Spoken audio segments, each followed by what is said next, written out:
Bueno, muy bien. Vamos a estar abordando esta tarde un estudio bíblico que nos toca en la lectura con eh, la armonía de los evangelios. El texto que vamos a utilizar de base para esta tarde es Lucas 8, versículos 26 al 39.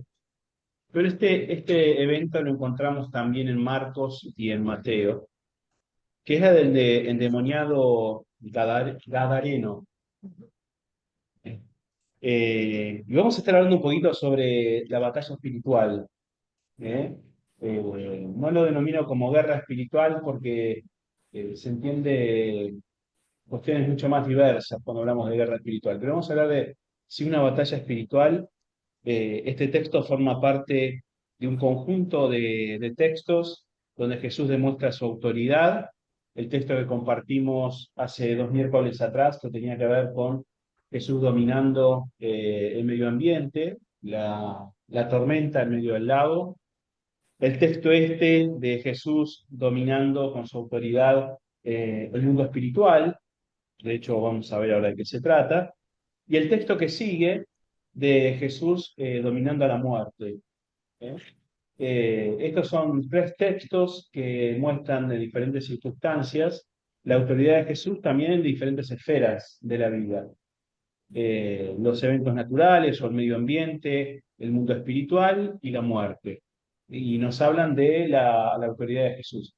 Es esto entendido también, como lo hablábamos en el último estudio, en lo que es la personalidad de Jesús o su naturaleza, esta naturaleza humana y naturaleza divina también, que ya venimos hablando, que se denomina o trata de describirse como la unión hipostática. De esto, ¿se acuerdan lo que estuvimos mencionando? Que tiene que ver cómo conviven en Jesús la naturaleza humana y la naturaleza divina. Y estas cuestiones, estas narraciones de los evangelios, nos remiten a esa faceta divina de parte de Jesús en la cual realiza obras milagrosas.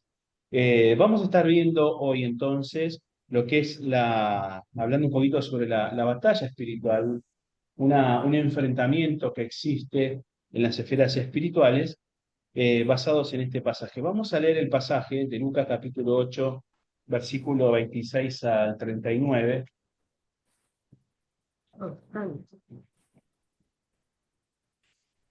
¿Lo tenés? ¿Lo querés leer? Por todo, del 26 al Sí. 39. Bueno, después arribaron a la tierra de los Gerasenos, que está en la riviera opuesta a Galilea. Cuando él llegó a tierra, vino a su encuentro un hombre de la ciudad que estaba endemoniado. Hacía mucho tiempo que no se vestía ni vivía en una casa, sino en los sepulcros. Cuando el endemoniado vio a Jesús, se arrodilló delante de él, lanzó un fuerte grito y le dijo: Jesús, Hijo del Dios Altísimo, ¿qué tienes que ver conmigo? Te ruego que no me atormentes. Y es que Jesús le ordenaba al espíritu impuro que saliera del hombre, porque hacía mucho tiempo que se había apoderado de él. Aunque lo ataban con cadenas y grilletes, él rompía las cadenas y el demonio lo llevaba a lugares apartados. Jesús le preguntó: ¿Cómo te llamas? Y él respondió: Legión, porque eran muchos los demonios que habían entrado en él.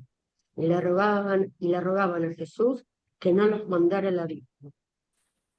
Como allí había un gran hato de cerdos que pasían en el monte, los demonios le rogaron a Jesús que los dejara entrar en ellos, y él les dio permiso. Una vez fuera del hombre, los demonios entraron en los cerdos, y estos se lanzaron al lago por un despeñadero y allí se ahogaron. Cuando los que apacentaban los cerdos vieron lo sucedido, huyeron y fueron a contar todo esto en la ciudad y por los campos. La gente salió a ver lo que había sucedido. Cuando llegaron a donde estaba Jesús, se encontraron que el hombre de quien habían salido los demonios estaba sentado a los pies de Jesús, vestido y en su cabal juicio, y tuvieron miedo. Los que habían visto todo esto le contaron cómo había sido salvado el endemoniado. Entonces toda la gente de la región de los Gerasenos le rogó a Jesús que se alejara de ellos, pues tenían mucho miedo. Así que Jesús entró en la barca y se fue. El hombre de quien habían salido los demonios le rogaba que lo dejara estar con él. Pero Jesús lo despidió y le dijo: vuelve a tu casa y cuenta allí todo lo que Dios ha hecho contigo. Entonces el hombre se fue y contó por toda la ciudad lo que Jesús había hecho con él. Bien. Vamos a ubicarnos un poquito en el contexto de este pasaje. La región a la cual arriba Jesús es una región gentil, llamada gentil. El mundo eh, judío se dividía entre judíos y gentiles. Todo aquel que no era judío era llamado gentil. Este sector de la provincia de Galilea, Gadara o Gerasa, era una región gentil, influenciada muy fuertemente por la cultura greco-romana. Esto traía aparejado que los cultos paganos, los cultos idolátricos, estaban en esa región también. De ahí se desprende, por ejemplo, algo de que la presencia de la piara de cerdos del hato de cerdos que había. Claro, El cerdo no era no era no era un alimento. un animal puro, era un animal impuro, entonces no era animales que hacían crecer en las granjas los judíos, los cerdos eran de los gentiles. Entonces, por eso es interesante que Jesús va a una tierra que no es una tierra judía, que Jesús va a buscar a alguien que está en un medio ambiente que no es el del pueblo de Dios, sino que es un lugar que está como abandonado ahí al mundo gentil, a la cultura gentil, que es la cultura grecorromana. Y en ese ámbito Jesús demuestra su autoridad. Vamos a ver algunas palabras que son importantes para este pasaje. La primera, de ellos es la palabra demonio. La palabra demonio hace alusión a lo que son los espíritus malignos. ¿Eh? Un día explicamos un poquito el tema de los ángeles y de los ángeles caídos en uno de los estudios y hablamos un poquito sobre demonología, y cómo estos espíritus que fueron apartados de la presencia de Dios cayeron en desgracia y están dedicados a atormentar a la humanidad. Entonces, estos espíritus que son contrarios a Dios, eh, pero que están atados a la voluntad de Dios, ahora vamos a verlo eso, se encargan de atormentar a la humanidad, de hacerle la vida imposible a la humanidad. El estado de esta persona, que el versículo 29 dice, muchas veces se apoderaba de él, hay una palabra ahí en griego, que nosotros traducimos como apoderarse o se apoderaba. Eh, la palabra en griego está describiendo una acción de ser sujetado con fuerza. Es decir, esta persona espiritualmente era sometida, era dominada de alguna manera. Cuando uno se pone a leer libros sobre demonología o guerra espiritual y ese tipo de cosas, la verdad que no están muy claros los conceptos en el sentido de que no hay conceptos unificados. Dentro de la iglesia cristiana hay mucho escrito sobre esto, pero no hay una unidad de criterios. No es que todos se ponen de acuerdo en lo mismo en cuanto al mundo espiritual de los demonios. Y pasa lo mismo que con los ángeles. ¿Por qué? Porque la Biblia no ahonda eso, no da demasiados detalles. Por ejemplo, los ángeles, la Biblia nos habla de algunas categorías, de algunas tareas que tienen esas categorías, pero nada más. Después sí hay mucho de tradición dentro de la iglesia cristiana en cuanto a los ángeles, y en cuanto a los demonios pasa exactamente lo mismo. La Biblia no hace hincapié en ese mundo, da sí algunos detalles, vamos a ver uno muy importante ahora, eh, que es el lugar donde habitaban los demonios, pero no demasiados detalles. Entonces, cuando hablamos de la posesión demoníaca, lo que podemos decir es lo que nos revela un poco las palabras en griego que se utilizan, y es la de una, apoderamiento, ¿se dice? Sí, Apoderamiento de la voluntad de la persona. ¿Se entiende? Cuando hablamos de posesión demoníaca, es un apoderamiento de la voluntad de la persona que nos muestra esa voluntad externa a la persona, eh, está tomando la voluntad de la persona que posee. No quiero darme... Sí, pero se no, entiende. a A mí mí me me, había enseñado en la iglesia pentecostal, que habla mucho de esto, que los demonios son espíritus inmundos que necesitan, como son espíritus, para tener poder necesitan un cuerpo. Entonces, por eso se apoderan del cuerpo de esa persona y actúan en diferentes áreas del hombre, y justamente esto es lo que vos decís, la voluntad del hombre o la mujer que se meten. Bueno, para por mí no eso, necesariamente pueden tener poder sin poseer a una persona. Con atormentarla también ejercen el poder. por eso decía que no hay como Sí, un criterio unificado, claro. ¿no? Yo sé, por ejemplo, ramas pentecostales tienen muchísimo más desarrollado en la literatura de lo que ellos llaman la guerra espiritual. De hecho, hay un libro muy famoso, muy criticado también, que es Cerdos en la Sala, ¿no? Ese libro nos describe las familias de demonios y de pecados, etcétera, a gran detalle, eh, cosa que no está en la Biblia, por ejemplo, ese detalle, pero bueno, se ha desarrollado en diferentes momentos de la historia, sobre todo después de los grandes movimientos del Espíritu Santo de la década del 70 y el 80, todo el desarrollo de la guerra espiritual, pero la palabra no nos muestra en detalle esas cosas.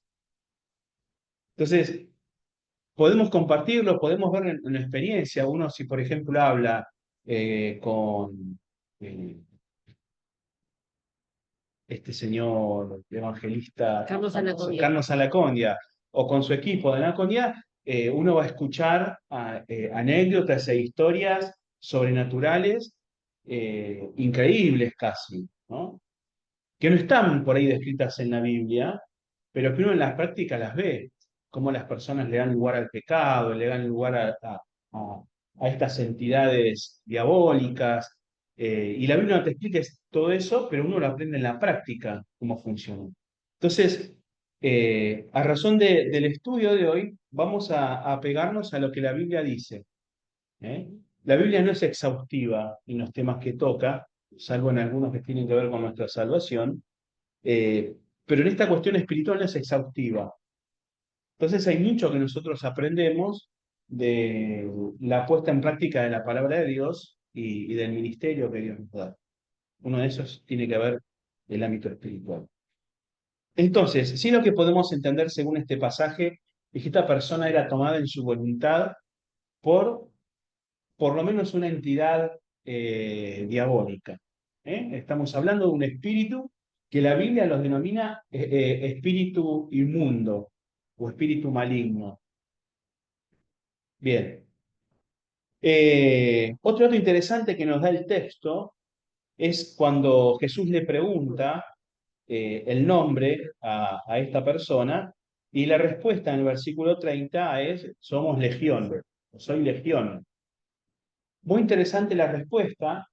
Eso tiene que ver con la manifestación de una cantidad de fuerza en la antigüedad o en el tiempo en que estaban hablando o está sucediendo este hecho en los primeros siglos de la era cristiana. Estamos hablando que la legión romana tenía alrededor de 6.000 soldados. Entonces, ¿quiere decir eso que tenía 6.000 espíritus inmundos? Bueno, no quiere decir eso. Lo que sí quiere decir, posiblemente, era la manifestación de la cantidad de fuerza. ¿Eh? ¿Podría llegar a haber 6.000 espíritus? Bueno, capaz que sí, no lo sabemos a ciencia cierta, pero sí está manifestando esa fuerza exagerada. Pero algo que nos llama la atención es cuando los mismos espíritus inmundos le ruegan a Jesús, esto está ahí en el versículo eh, 31.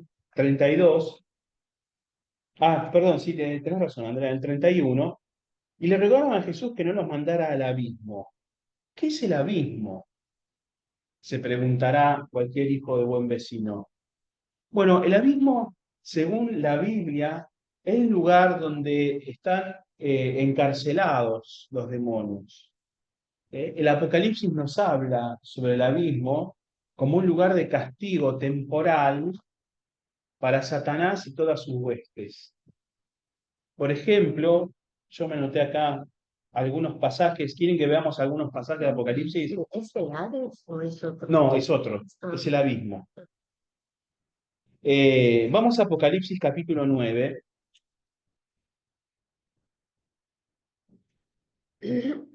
Versículos 1 y 2.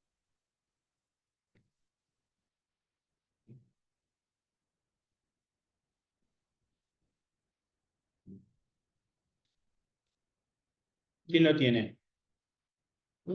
Cuando el quinto ángel tocó su trompeta, vi que una estrella cayó del cielo a la tierra, y que se le dio la llave del profundo abismo. El ángel abrió las profundidades del abismo, y de allí salió humo, como de un horno enorme, y ese humo hizo que el sol y el aire se enfurecieran. Bien, si uno sigue leyendo el texto, va a ver que sale una langosta de ahí, unos bichos de ahí del abismo. Esos son están la representación de espíritus malignos, una plaga, son espíritus inmundos. Este lugar, el abismo, es un lugar subterráneo, un lugar dentro de las entrañas de la tierra.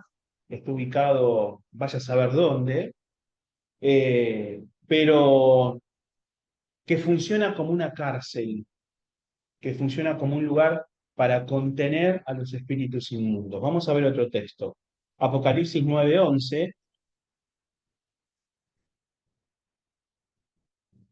Andrea, ¿lo tenés? Sí, el rey que las gobierna es el ángel del abismo, cuyo nombre en hebreo es Abadón y en griego Apolión. Bien. Se menciona acá como el líder de los demonios o los espíritus inmundos, Abadón. Abadón viene a ser una suerte del exterminador. Está la famosa novela de Jorge Sábato, no sé si alguno la pudo leer, Abadón el Exterminador, es la continuación de Sobre Héroes y Tumbas, maravillosa novela, si la pueden, no tiene que ver exactamente con este texto, pero me recuerdo el nombre. Bien, tenemos entonces, tiene un líder, estas entidades espirituales, que es el Exterminador. Apocalipsis 11:7.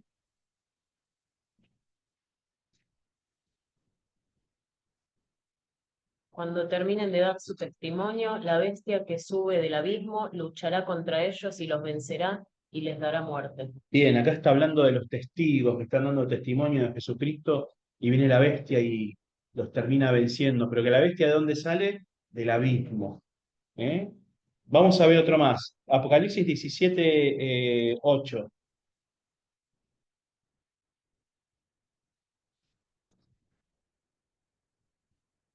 La bestia, Vamos. En estéreo. la bestia que has visto era pero ya no es, y está a punto de subir del abismo para ir a la perdición. Bien. ¿Hasta ahí? Está perfecto. Y vamos a ver otro texto que nos ayuda a entender este que leímos recién, Apocalipsis 20, versículos 1 al 3.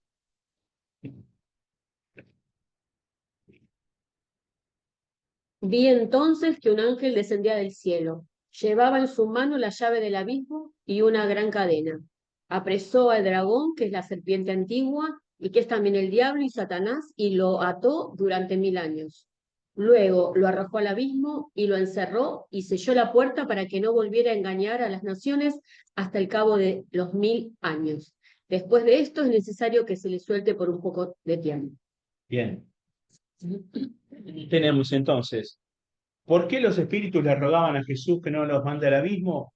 Y porque los mandaba en cana, básicamente. Iban a estar ahí apresados hasta que llegue el tiempo de ser liberados. El destino final, nos muestra Apocalipsis, no es el abismo, es el lago, famoso lago de fuego. El lago de fuego es el destino final, último, para Satanás y todas sus huestes, la muerte y todos los no salvos. Ese es el destino final de todos Pero ellos. igual el abismo no debe ser un lugar muy agradable. No, seguro que no, seguro que no. Entonces, por eso estos espíritus inmundos, Jesús le dice, no, por favor, no nos mandes al abismo. Y ve ahí que estaban los cerditos divirtiéndose, muy rechonchos todos, y los manda a que vaya a esos cerdos. Y bueno, sabemos cuál es el, el final de la historia. El punto es, eh, esta persona una vez que es liberada, cambia su personalidad, cambia su actitud. Fíjense el versículo 34. Volvemos a Lucas. Sí. Volvamos a Lucas capítulo 8, versículo 34. Mm.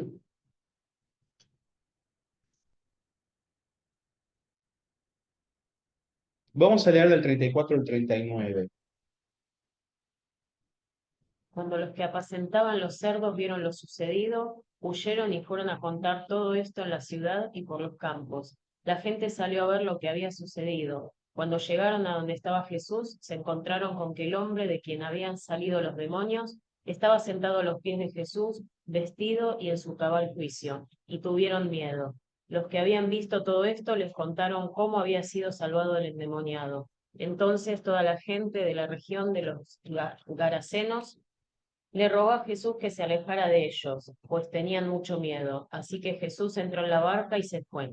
El hombre de quien habían salido los demonios le rogaba que lo dejara estar con él, pero Jesús lo despidió y le dijo, vuelve a tu casa y cuenta allí todo lo que Dios ha hecho contigo. Entonces el hombre se fue y contó por toda la ciudad lo que Jesús había hecho con él. Bueno, este pasaje nos deja bien y claro que hay algo indudablemente espiritual que sucedió en esta persona. Una cuestión espiritual externa a su propia vida. No estamos hablando acá del caso de la sanidad de un epiléptico o de un enfermo psiquiátrico, no estamos hablando de nada de esto, estamos hablando acá de una persona que estaba siendo dominada por espíritus diabólicos. Entonces, lo primero que quisiera destacar en el día de hoy es, hay una realidad espiritual, hay una batalla espiritual que se desarrolla sobre la tierra, en la cual la iglesia se enfrenta ante los poderes de estos espíritus inmundos. Eso, para ponerlo bien en claro, esto no es un mito, esto no es una señal que solamente se dio en los primeros siglos de la iglesia, esto es una realidad que vivimos casi todos los días. Convivimos desde el mundo que nosotros podemos apreciar y ver con un mundo espiritual. ¿Y qué es espiritual? Es un mundo espiritual que está activo. Y este pasaje nos enseña que ese mundo espiritual está en constante conflicto.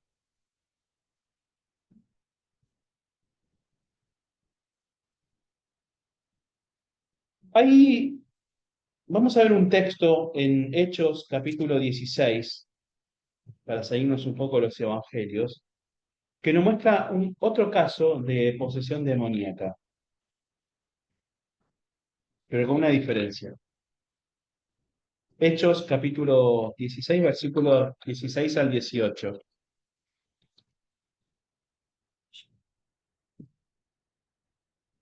¿Quién lo tiene? Pero sucedió que mientras nos dirigíamos al lugar de oración, una joven adivina salió a nuestro encuentro. Por su capacidad de adivinación, ella era para sus amos una fuente de muchas ganancias. La joven venía tras nosotros y a voz en cuello gritaba, estos hombres son siervos del Dios Altísimo y le anuncian el camino de salvación. Esto lo repitió durante muchos días, pero Pablo se molestó mucho y finalmente se dio vuelta y le dijo a ese espíritu, en el nombre de Jesucristo te ordeno que salgas de ella, y al instante el espíritu la abandonó. Bien. Entonces, primero tenemos, estos hechos espirituales son reales y existen, no son un mito, no es fantasía. No tiene que ver con mitología bíblica, nada por el estilo, es real. Segundo,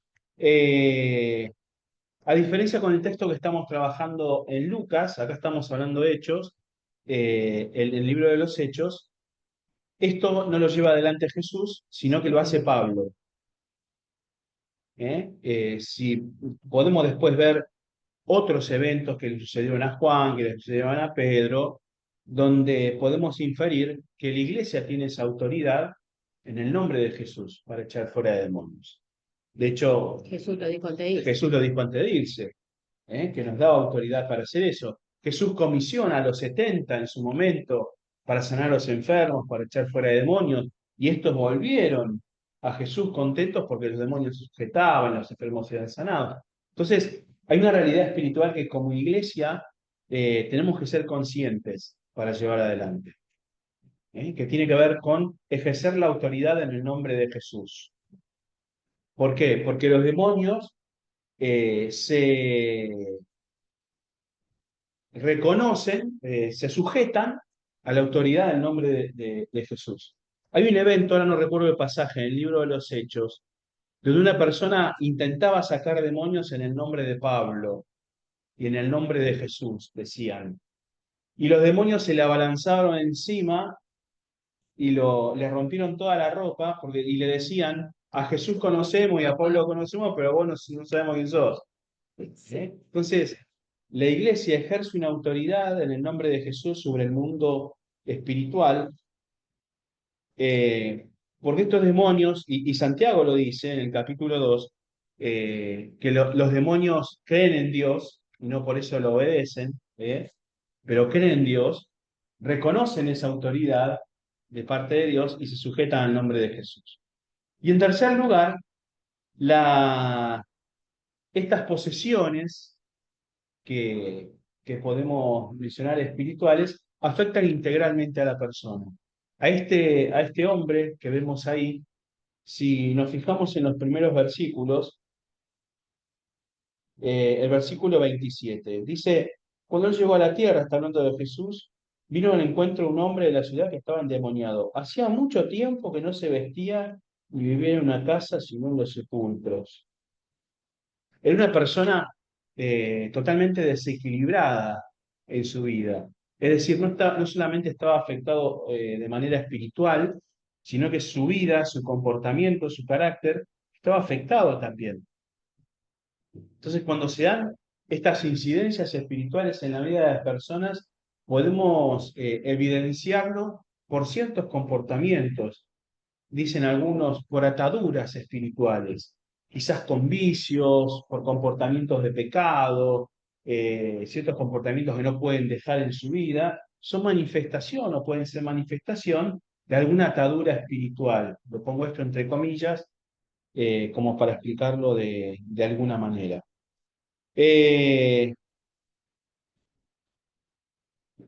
¿Existen las posesiones demoníacas en la actualidad? Quiero la pregunta. ¿Qué les parece? Yo creo que sí. Sí, De hecho, conozco a alguien que vio una.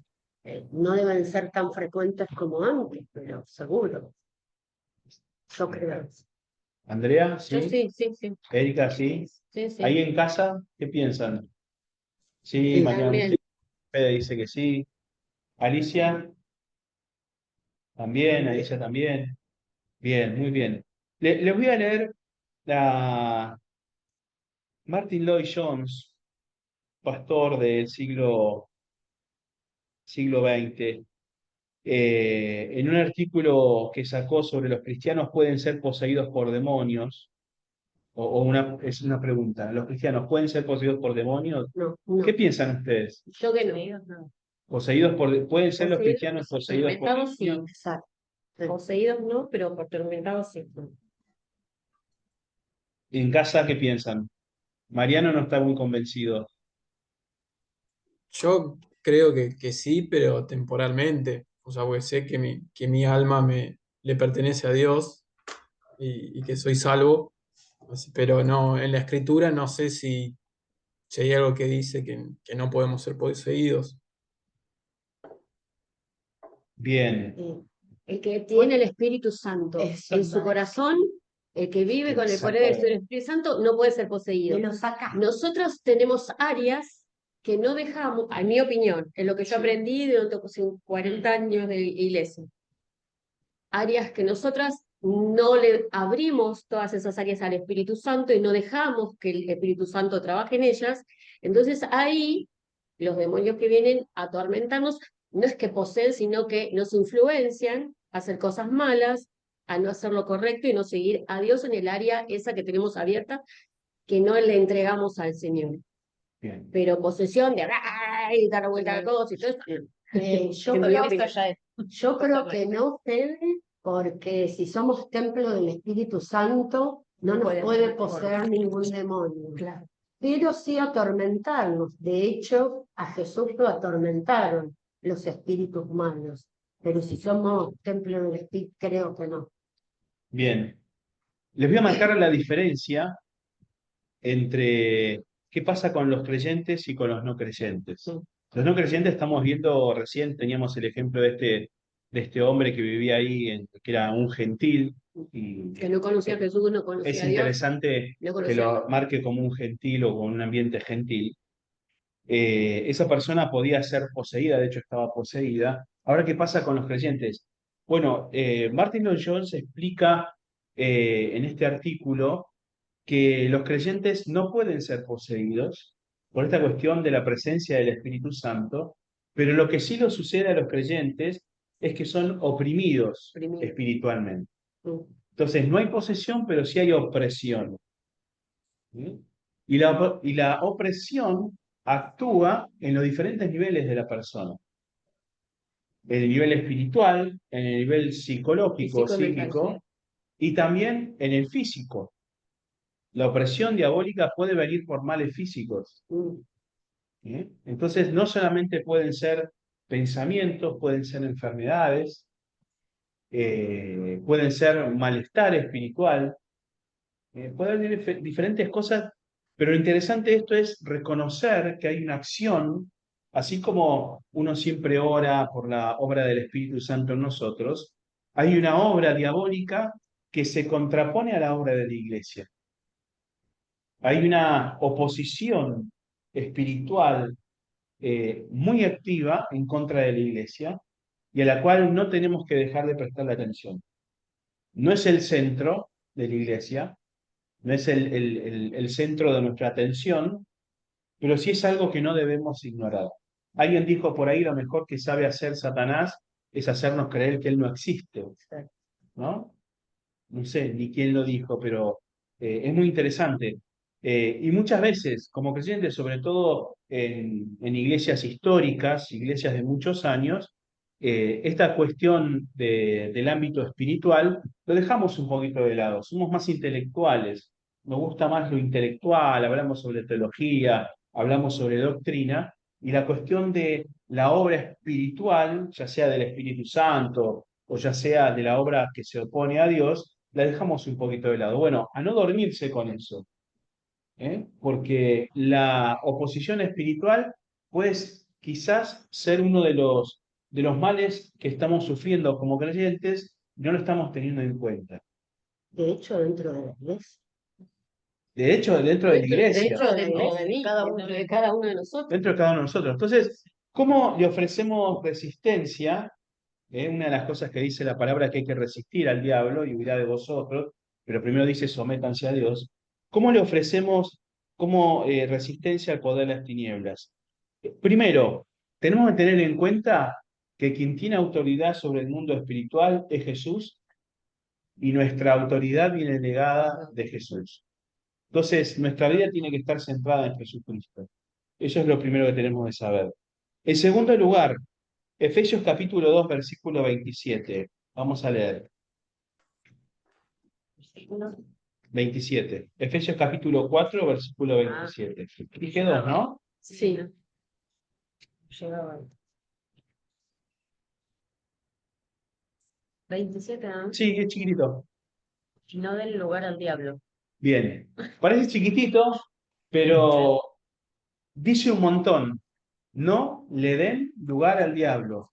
Quiere decir que hay cosas en nuestra vida que le pueden dar lugar al diablo. Esto muchas veces se traduce con algo que decía Andrea hace un ratito, uno le deja áreas, Lugar, le abre puertas, una habitación ¿no? chiquitita, lo que sea grande, lo que sea. Algún ahí se mete. comportamiento, algo que está en contra de Dios, o algo que Dios no quiere que se desarrolle en nuestra vida, que nosotros nos aferramos a eso, eso es una puerta de entrada, es lugar que le dejamos al enemigo para que obre. Entonces, resistimos a Satanás no dándole lugar al diablo.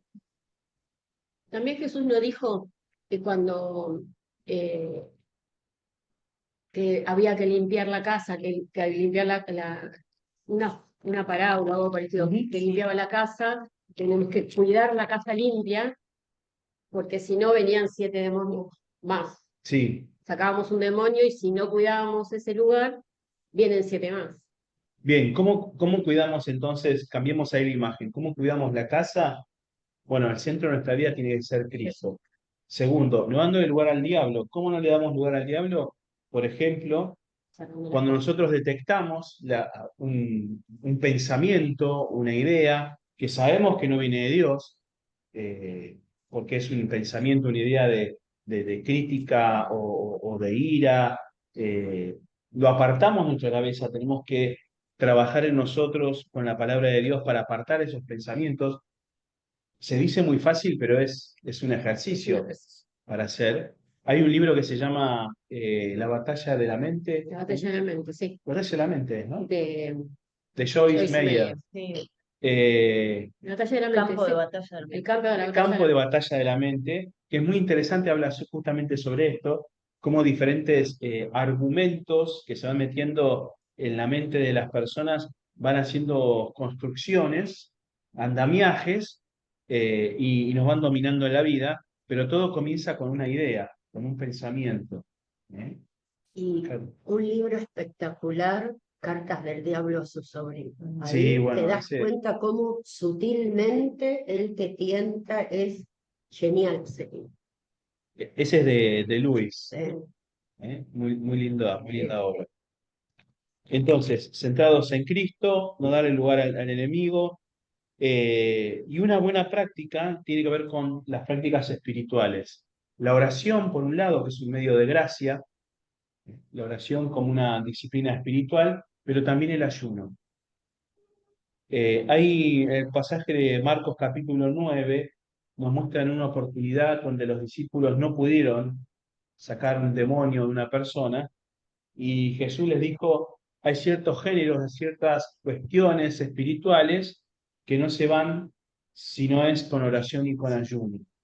Entonces, estas disciplinas espirituales nos ponen a nosotros, nos centran en nuestra atención espiritualmente en Jesucristo, en Dios. Y estas huestes espirituales se sujetan a esa autoridad que recibimos de Dios.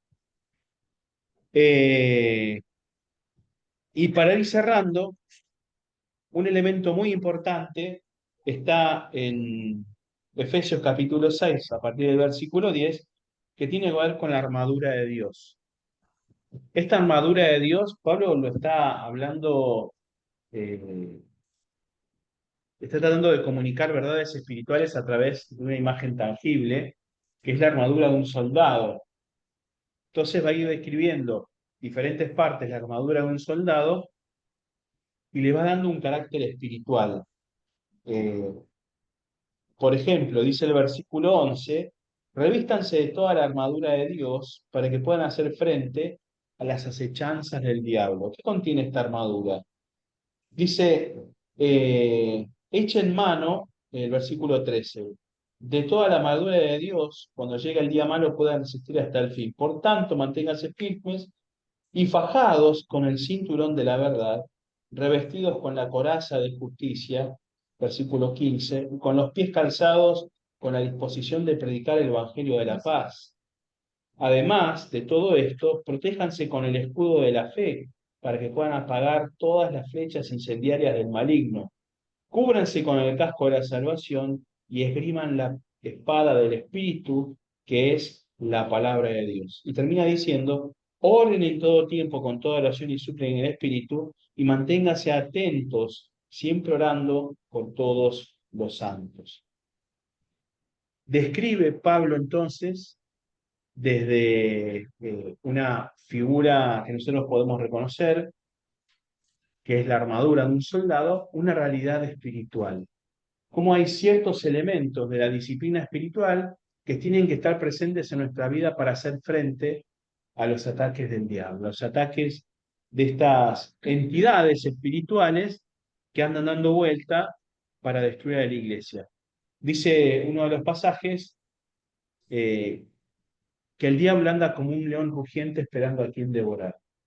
El propósito de Satanás y de estas entidades espirituales malignas es la destrucción de la iglesia de Jesucristo, la destrucción de la humanidad, la destrucción de la iglesia.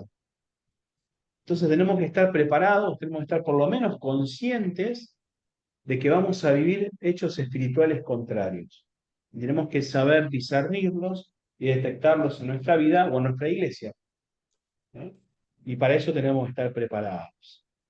¿Qué piensan sobre esto? De todo esto que fuimos hablando. ¿En qué situación nos encontramos?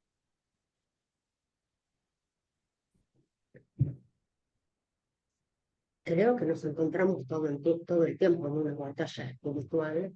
A veces, por más sutiles que puedan parecer las cosas, son batallas espirituales, ya te digo, dentro de la misma iglesia. O sea, no hace falta irte a donde el viento dobla, no. Que a veces pareciera que dentro de la iglesia no pasan esas cosas, pero yo creo que es donde más pasan. Sí, claro. Justamente porque cuanto más cerca de Dios estamos, El enemigo te quiere Claro. tirar. y nada, y con oración y teniendo fe y seguir adelante y que ya vencimos. Pero bueno, en el camino nos van a atacar, van a haber piedras, pero bueno, las vamos a poder pasar. Bueno, el miércoles pasado o el anterior, creo que fue ese miércoles, mencionábamos lo siguiente: los peores momentos de la iglesia fueron crisis internas. Cuando uno analiza la historia de la iglesia, fueron crisis que tuvieron que ver con elementos internos de la iglesia, no externos, porque las persecuciones y todo ese mal que venía desde afuera, lo que hizo fue fortalecer a la iglesia, hizo que la iglesia se agrandara mucho más todavía. En cambio, cuando eran males internos, este trabajo del enemigo dentro de la iglesia, como decía Karina recién, fue muy perjudicial.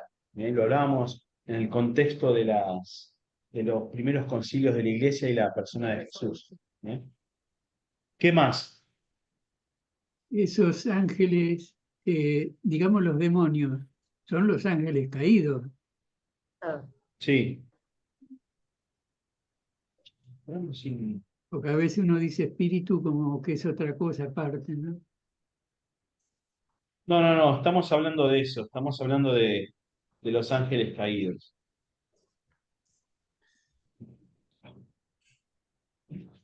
¿Qué más? ¿Algún otro comentario mientras trato de restituir la cámara?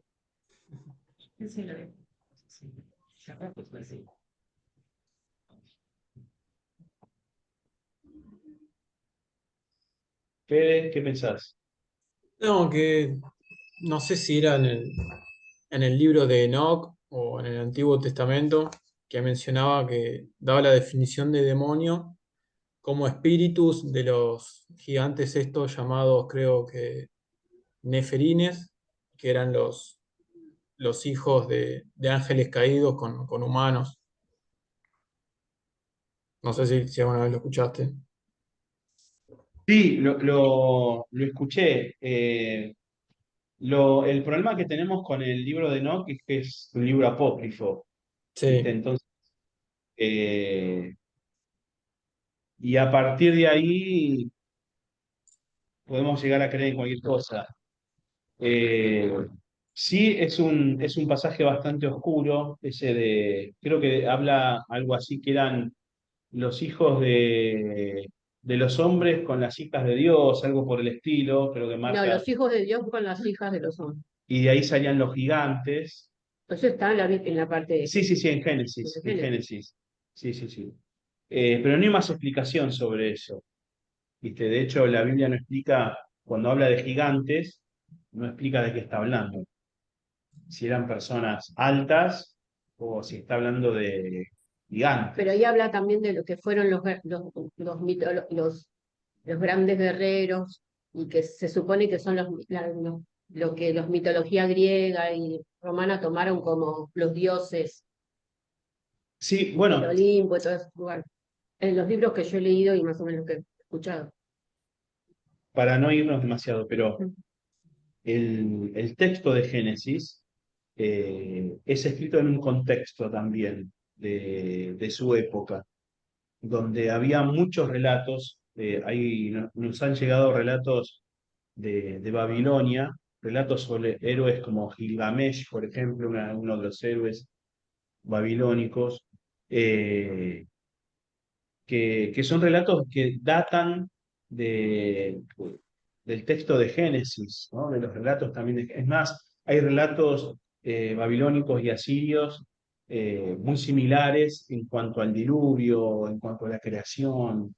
Entonces, la revelación que Dios hace a Moisés, porque es Moisés quien escribe esos libros, eh, tiene que ver también con los relatos de esa época que Moisés tiene acceso cuando está estudiando en Egipto. Entonces, no se sabe muy bien históricamente cuáles de los textos fueron primeros. Lo cierto es que Moisés recibe una revelación mucho más acabada que los otros textos, Obvio, porque es una revelación de parte de de Dios. Dios, sí. Pero todo, a ver, en la parte, todo confluye en la Torre de Babel, los gigantes y todo, ¿cómo se llama este?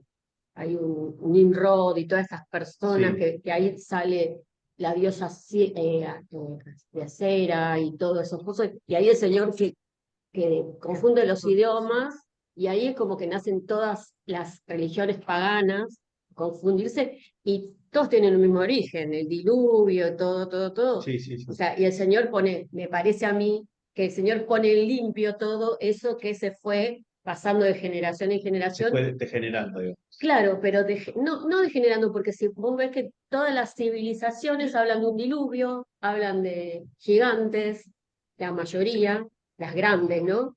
Y entonces, pero todos nacen del diluvio, el primer diluvio, o sea, el diluvio que nosotros sabemos y conocemos que el Señor pasó en limpio, Sí. todas esas cosas que los demás escribieron cuando revolvió toda la Bien, historia ahí en, todo esto salió de la pregunta esta que sí, hacía de los Fede, Nefilim, de los hijos de y los hombres, no, los espíritus inmundos son los ángeles los caídos. ángeles caídos, son estas entidades que están en la tierra o debajo de ella y que están dedicadas a destruir a la humanidad o más que nada oponiéndose a Dios y hacerle la contra a la iglesia.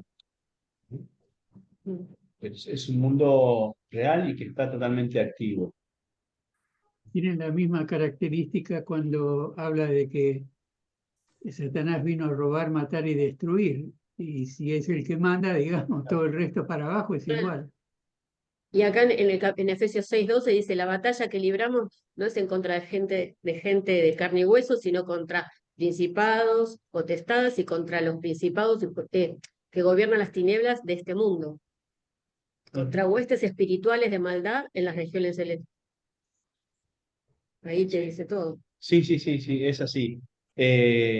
Para ir cerrando, un libro para recomendar, este que mencionaba Karina, Cartas de un Diablo a su sobrino, de C.S. Lewis, nos transmite a través de... Una fantasía. Sí, Es yo creo que es fantasía. una historia irónica, ¿no? Tiene un nombre eso en literatura, ahora no me sale, pero desde la ironía está comunicando él cómo opera el mundo espiritual, ¿sí? Es una fantasía. Es una fantasía que él escribe. No, igual no, si No lo se lees ve. detenidamente son cosas que pasan, ¿eh? Bueno, Son sí, ataques, Sí, pero obvio, pero es una la fantasía historia... porque la Biblia no dice que el diablo se maneja Exactamente, como exactamente. acaba de decir el pastor que no se habla de los demonios, es algo que en su gran interpretación, C.S. Lewis, que es un gran escritor, se imagina de cómo Sí, actúan sí, los demonios, pero sí. no quiere decir que los demonios actúen así. Nosotros Pero es pensamos, muy interesante sí, al sí, leerlo, cómo nos hace reflexionar sí, sobre obviamente, todo ese mundo espiritual. Yo leí un par de veces el libro y me gustó fascinante, mucho sí. cómo nos dispara a nosotros pensamientos y más cuando uno lo lee junto con la palabra de Dios. Eh, Así que ese libro está bueno para recomendar. Otro libro que pueden ver simplemente como información, Cerdos en la Sala. Tengo. ¿eh? Es un libro para leer por la temática espiritual que tiene. No lo comparto en cuanto a su teología, en cuanto a su doctrina, pero es para tener en cuenta a la hora de ver cómo se ha desarrollado en otras partes de la iglesia cristiana la guerra espiritual.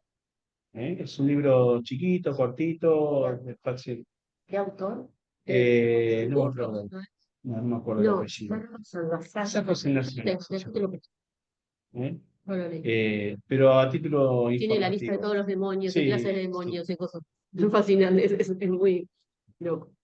Bien, vamos entonces a llegar al final de este estudio, en lo cual estuvimos viendo No sé. cómo el mundo espiritual nos afecta, cómo nosotros estamos también conviviendo con un mundo espiritual, el cual se sujeta a Dios y cómo Jesús nos da autoridad para poder resistir ese mundo espiritual y combatirlo también.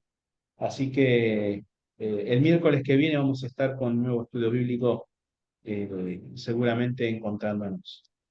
Llegamos hasta acá.